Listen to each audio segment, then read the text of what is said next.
Donald Trump recibirá en la Casa Blanca a María Corina Machado este 15 de enero, pasado mañana, en una reunión sumamente importante y en un contexto donde una vez más compite la democracia contra la barbarie que hoy representa Delcy Rodríguez. ¿Qué podemos esperar? Ya les cuento.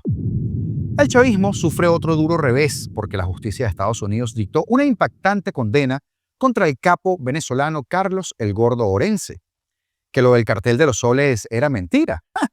Yo te echo un cuentico. Y les comentaba en el programa anterior sobre el temita de los abogados de Maduro. Y entonces, ayer, el juez ordena expulsar al ex fiscal Bruce Fein de la defensa del tirano en Nueva York. Foro Penal confirmó al menos 56 excarcelaciones de presos políticos desde el 8 de enero, la cifra más actualizada. Y la situación en Irán sigue siendo sumamente grave. Los datos son alarmantes y Trump ya piensa en tomar serias acciones. El régimen del amiguito del chavismo anda enloquecido y siguiendo al pie de la letra el manual de los tiranos sangrientos. Pues de todo esto y más hablamos el día de hoy, martes 13 de enero de 2026. Yo soy Augusto Navarro y este espacio, su espacio, se llama Apolítico. Comenzamos. Washington dejó de ser un destino diplomático y ahora se convirtió en todo un campo de batalla. No hay tanques, no hay discursos revolucionarios y no hay boinas rojas. Hay algo mucho más letal para el chavismo: legitimidad.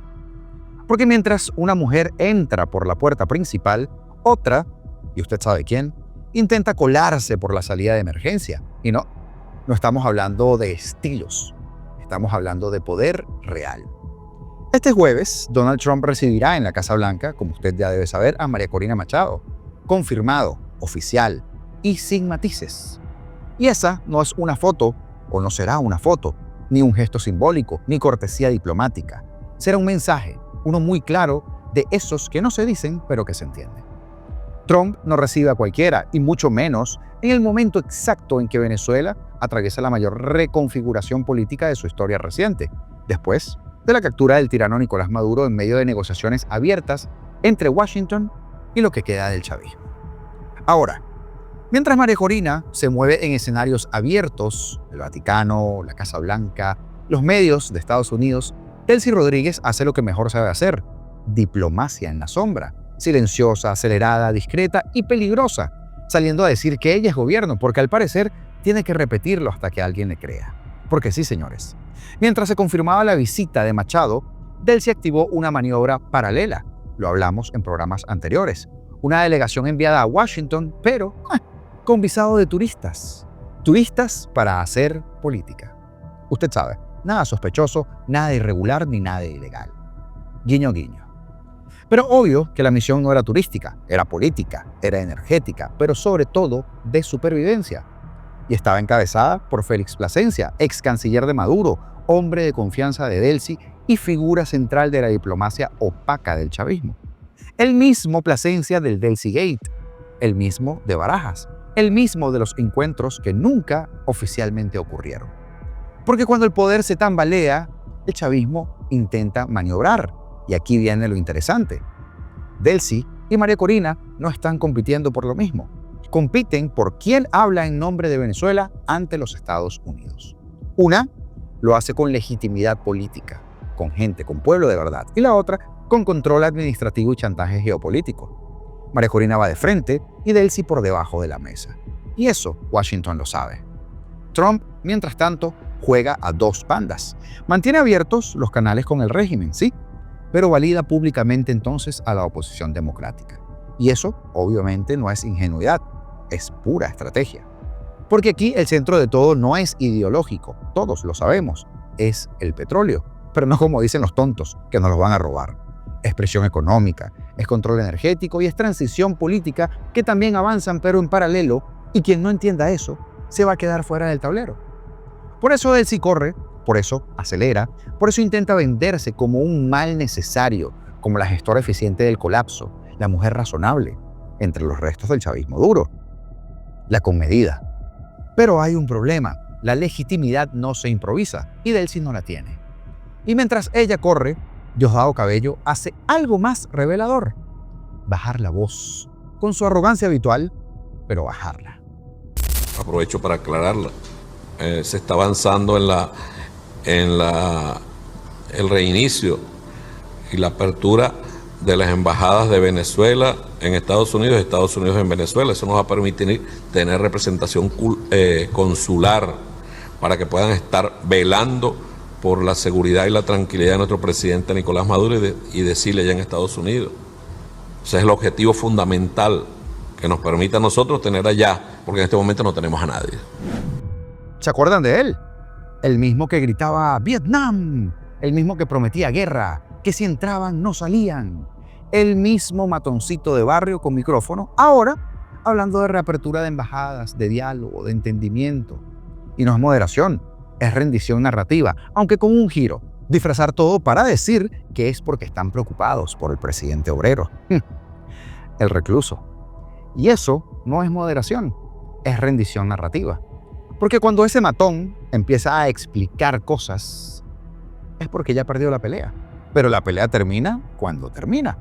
Porque además, en el Senado estadounidense, se mueve una revuelta republicana para empujar el reconocimiento formal de María Corina Machado y de Edmundo González como referentes legítimos de la transición.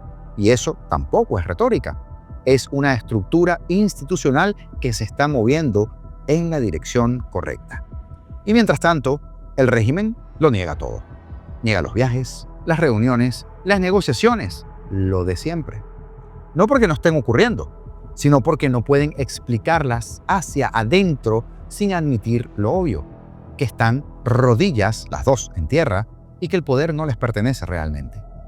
La visita de María Corina Machado a la Casa Blanca rompe el equilibrio, refuerza su legitimidad internacional, envía una señal directa a todos los actores internos y externos y deja a Delcy en una posición muy incómoda, o logra mantenerse relevante o quedará desplazada.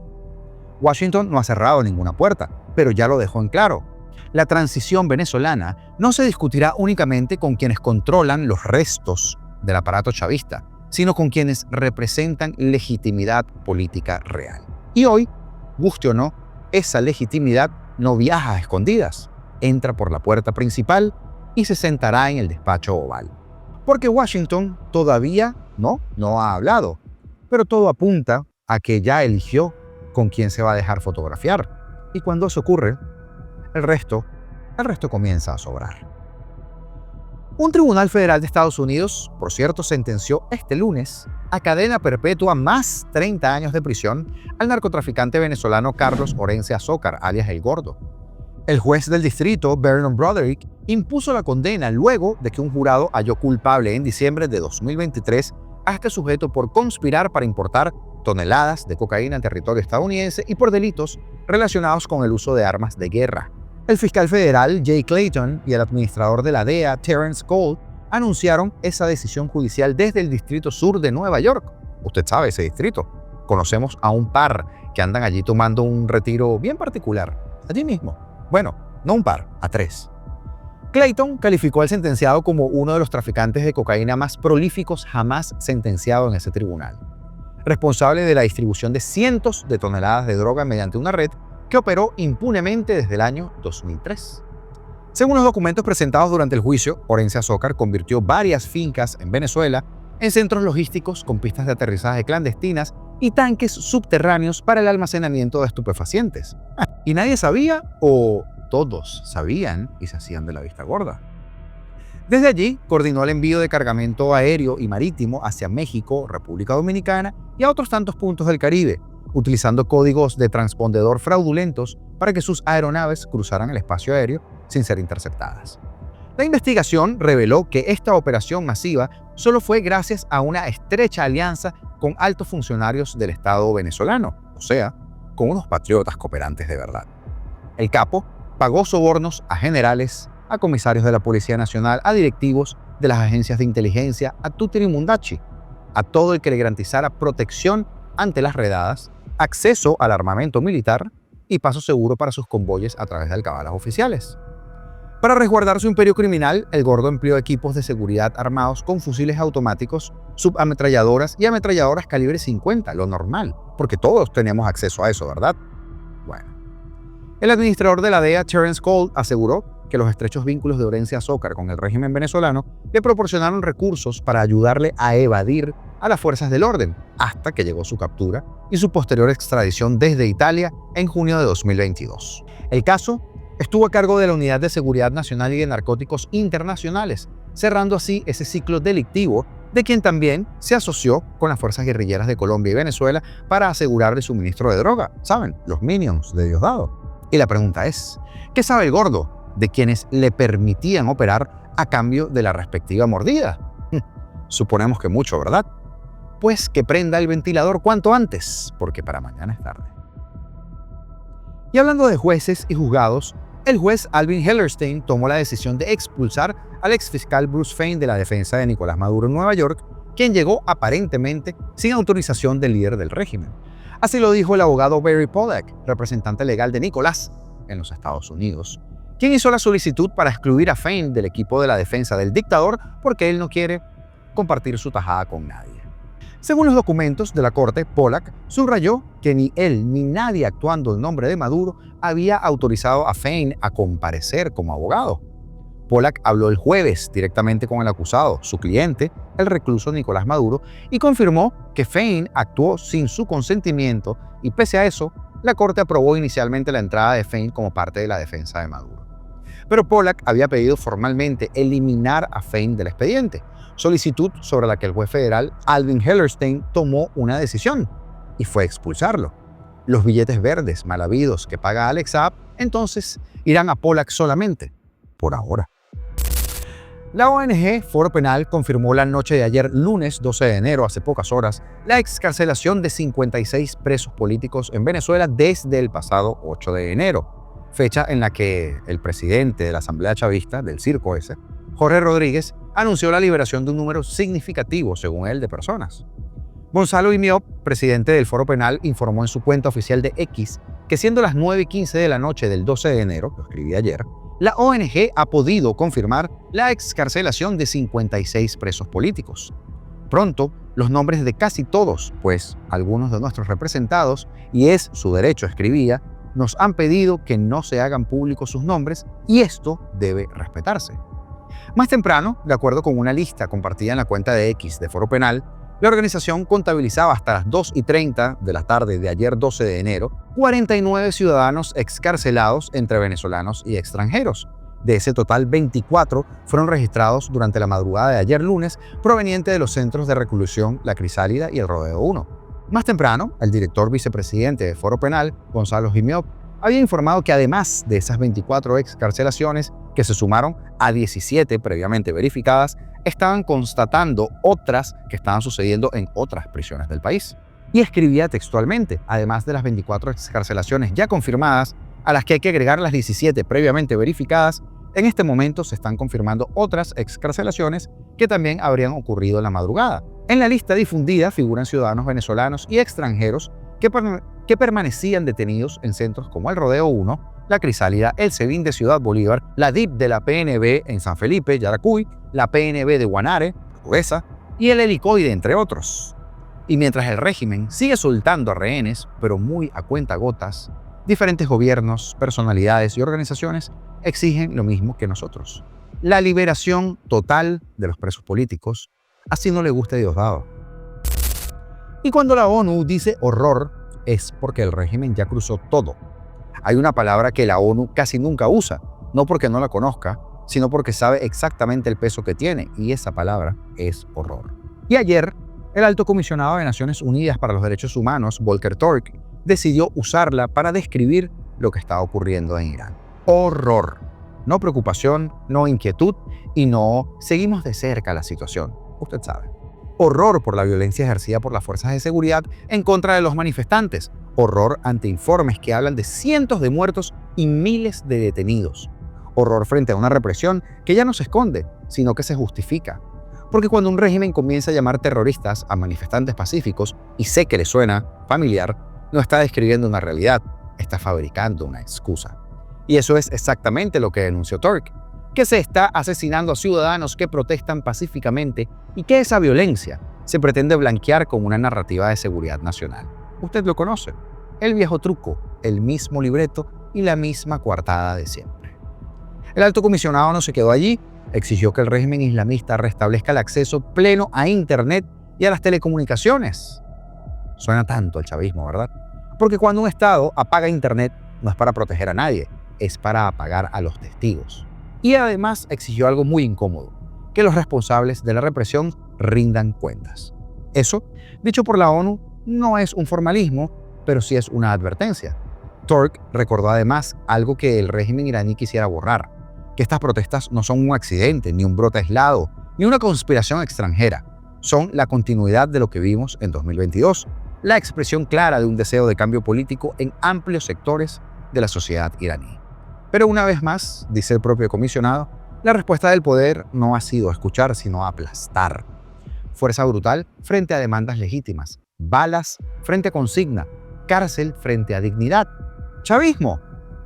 Y aquí es donde esto se vuelve incómodo.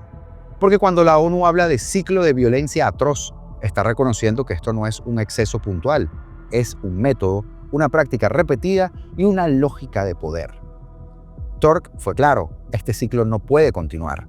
Las demandas de equidad, igualdad y justicia del pueblo iraní deben ser escuchadas. No negociadas a punta de fusil, no silenciadas con apagones digitales, no enterradas bajo etiquetas de terrorismo. Y sin embargo, eso es exactamente lo que está ocurriendo. Y la pregunta no es si el pueblo iraní quiere cambiar, es obvio y está quedando demostrado. La pregunta es cuántas vidas más está dispuesto el régimen a sacrificar para impedirlo. Y por el ejemplo del chavismo, ya sabemos que son muchas. Porque cuando un gobierno necesita llamar terrorista a su propio pueblo para sobrevivir, no está gobernando, está resistiéndose a su final, tal y como lo hacen los rojos en Venezuela. Y cuando la ONU, con todo su lenguaje diplomático y su eterna prudencia, decide llamarlo como un horror, es porque el mundo ya entendió algo muy esencial, que lo que ocurre en Irán no es un problema de orden público, es una crisis moral de poder y esas, tarde o temprano, siempre pasan factura. ¿Verdad, Maduro? Saludos especiales el día de hoy para Osman Reverol, para Sol Tiberio y para Carlos Vázquez, y Diana DHT por apuntarse a la membresía del canal. Sus aportes ayudan mucho a esta labor de ejercer el periodismo independiente tal y como lo hacemos prácticamente todos los días. Sobre los negocios turbios del noviecito de Delcy Rodríguez, de la encrucijada de Diosdado Cabello o lo último de Trump para con el régimen cubano, hablamos en este video que te dejo exactamente aquí. Así que entra y échale un vistazo, porque el tablero global no para de moverse y nosotros estamos aquí para contártelo. Como siempre les digo, señores, libertad o nada, porque seremos libres.